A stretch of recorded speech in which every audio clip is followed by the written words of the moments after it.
Okay, everybody.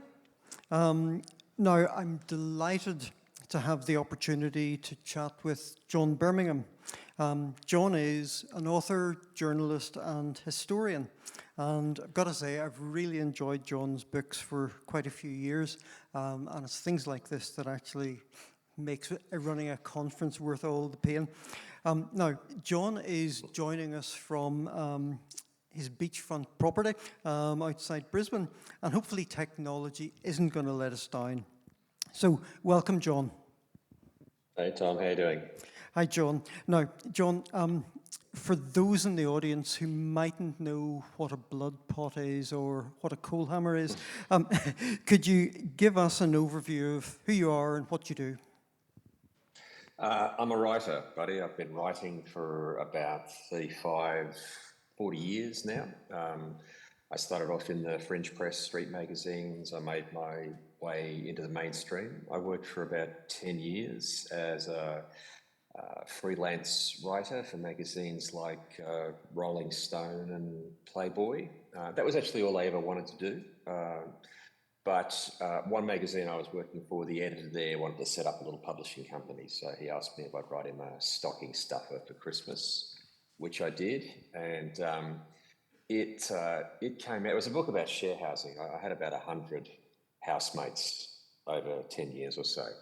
Not because I was terrible, because they were terrible. I kept moving out. But it went off. It sold a lot of copies, and so after 10 years of hammering away at magazines, I suddenly found I was a book writer, and so I thought that's pretty cool. I like books, so I now write the kind of books I like to read, which I describe as books that improve with altitude, airport novels, that sort of stuff. Love them. Okay. On Patreon, John, you've been very open about your writing process and how you've been using AI recently. Could you share some of your experiences of using Gen AI? Yeah, I remember when, like, I suppose we all remember the first time we sort of read about Gen AI, and I looked at it and I thought, this looks like something I've been waiting to turn up for about 20 odd years or so. I remember when I was a very young writer, there was a poet in Sydney who was also a technologist who was playing with a program that did the William Burroughs cut-up technique. Burroughs was the experimental novelist in America who would sort of basically just chop up words and move them around like fridge magnets and see what came out. And I'd always wanted to play with something like that, and it took 20 or 30 years to come out. So as soon as it arrived, I started playing with it. One of the first things I realized very quickly was that AI is not a very good writer. It's a data management tool, or data management. I'm not sure how you guys pronounce it. So that's fantastic for me. I'll just preface what I'm going to say with, I think I'm unusual among professional writers. I got a lot of friends in the writing biz who are terrified of this technology, and their approach to it, their feelings towards it could be described, to borrow from Hunter Thompson, as fear and loathing, and it doesn't get much beyond that. I can understand why they feel like that, and their feelings are legitimate. But I was a tech writer for 10 years before I was a novelist, so I'm less concerned about the things they're concerned about.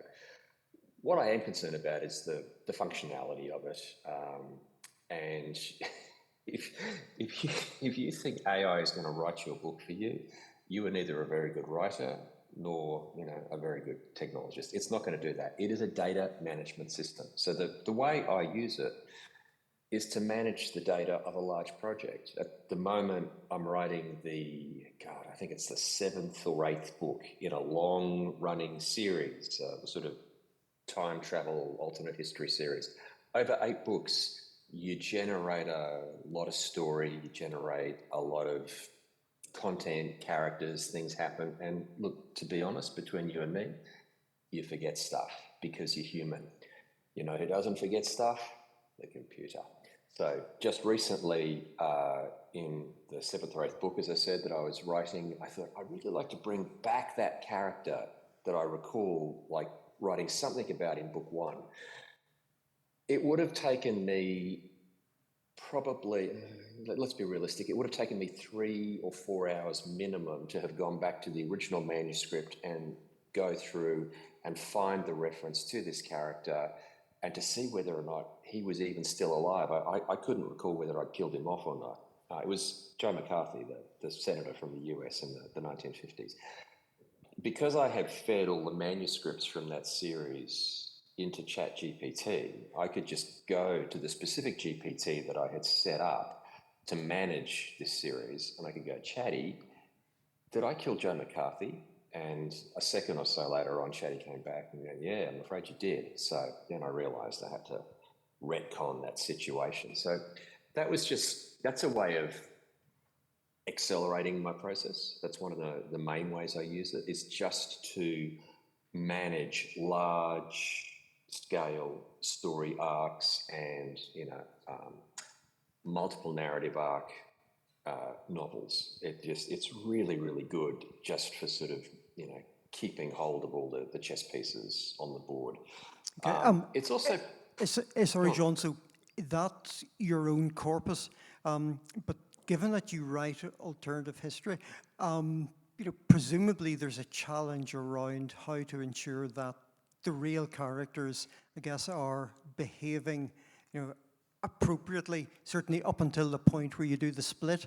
I mean, has Gen AI made your research easier? Yeah, in one very specific way, which is that as online research tools, which, to be honest, I've defaulted to a lot the last 10 or 15 years. It used to be the case. When I started researching this alternate history about 20 years ago, I went into libraries and I sat down with books and I took notes and I made cards. It was all very old school. Now, of course, we do most of our research digitally, and probably everyone listening to this will realise that digital search tools have become terrible over the past 5 or 6 years. They're not as good as they used to be for a whole bunch of reasons we don't need to go into. There are, however, a bunch of AI-based research tools. One, just off the top of my head, I like to use is a search engine called Arc, and so.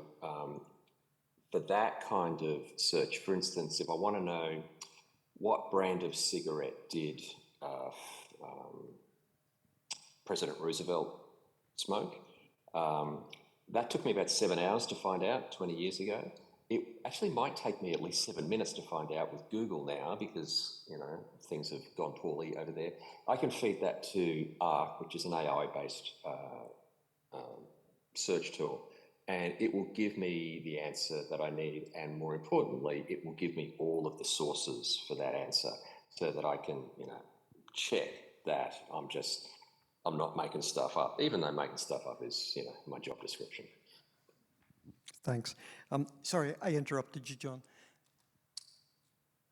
Oh, look, yeah, that's okay. The other stuff that I find it very useful for is just quality control before I send it off to an editor. I still have to submit my manuscripts to human scrutiny, which is a good thing, but I like them to be as clean as possible before they get there. One of the things I do with writing is use dictation software. About 10, 12 years ago, while I was on a deadline for a book, I broke my arm. There's some here, it's got a couple of titanium plates in it. And it meant I couldn't work on the book. So my editor at the time suggested I use dictation software to finish it. I did. That was, quite a curve to get up, but I did that, and I've used it ever since because I find it's quicker. However, dictation software, a bit like search algorithms, has deteriorated a bit over the last couple of years, or at least in the Macintosh or Apple ecosystem, it has. And so one of the things I do is I will dictate for about 25 minutes, which will generate 900 words worth of copy. I will then take that copy, I will give it to an AI, and I will write a prompt that very seriously constrains it, saying, this was dictated, it's full of artifacts from dictation. There's a lot of errors in there from dictation. I want you to go through and extract them.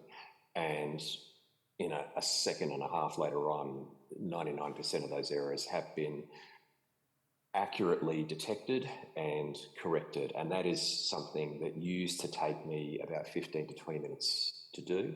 So, compressing a 15, 20-minute job down into, a couple of seconds, that's gold. That means I get the books out a lot quicker. Super. We've discussed, I guess, Gen AI as a research support tool. Do you make use of it in any way to, inspire your writing, to suggest potential plot points that, maybe you can get 20 alternatives whenever you might take a day to get those 20 alternatives by hand? Yeah, I find that, again, just specifying, it's not a very good writer, but it's a good writing buddy. So if you find yourself blocked, as you often will during the course of a writing day, you run out of energy, you run out of inspiration. This is where I find speech-driven AI to be really useful. I just fire it up and I'll just start talking to the bot and go, look, I got this problem, I got these characters, this stuff, I don't know what to do. What do you think? What do you think in this situation? And, the AI will give me a response, and it's garbage. It's almost always garbage. But that exchange, talking through the problem, helps me get to where I need to be with the story. So, I'm very, very comfortable using it for that. Super. Now, there's a lot of controversy at the moment around big tech sort of freely training their models on copyright material. And I think it's probably fair to say that your material has been used for training data. It has. Apologies for folks in the audience, but I just happened to ask if we could get some examples of a Threshy type content, and it was very good at replicating the Threshy voice. So your data is in there. Now, the fact that you've got maybe a relationship with Amazon, that probably makes it easier for certain companies to access your content. But still, is that something you're concerned about? And do you have any thoughts and recommendations? I should be concerned about it.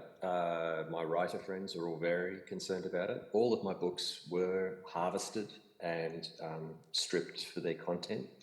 So I'm in that corpus of books that was identified as the giant data mine that was strip mined. Do I care? Yeah, I do, I guess, but also no, I don't. I think that it would have been a lot better, and actually, legally, morally, and perhaps eventually financially, it would have been better for these companies to have just put a tender out and gone, look, we're doing this. If you would like your books to be part of this, then, put your hand up. They would have a lot less content to play with, and maybe they would not have had enough to have built the transformers that they needed to. But it would have swept aside a lot of the copyright problems, the legal problems, and the moral problems that they're currently facing. And honestly, I suspect a lot of writers would have been happy to go, yeah, you can use my stuff, just give me a free subscription to the engine in perpetuity ever after. And that would have been a fair trade. Okay, thank you.